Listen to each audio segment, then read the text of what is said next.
Welcome to the Slop Farm. Enjoy the video. In this video, I will explain how to make cream using fresh cream. First, make sure your heavy cream is very cold, ideally straight from the refrigerator. You'll also need a chilled mixing bowl and beaters, which helps the cream whip up faster and hold its shape better. This easy method will guide you through creating perfect, fluffy cream in just a few minutes, ready for any dessert.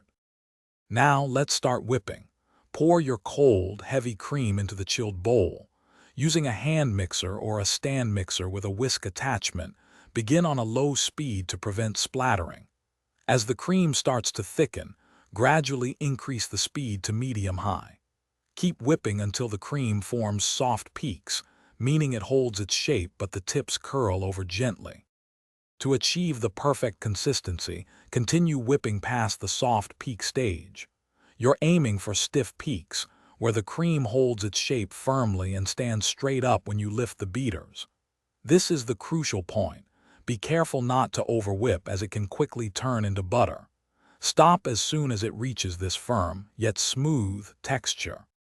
Once your cream is perfectly whipped, transfer it to an airtight container. It's best to refrigerate it immediately to keep it fresh and firm. Homemade whipped cream is best enjoyed within 2 to 3 days.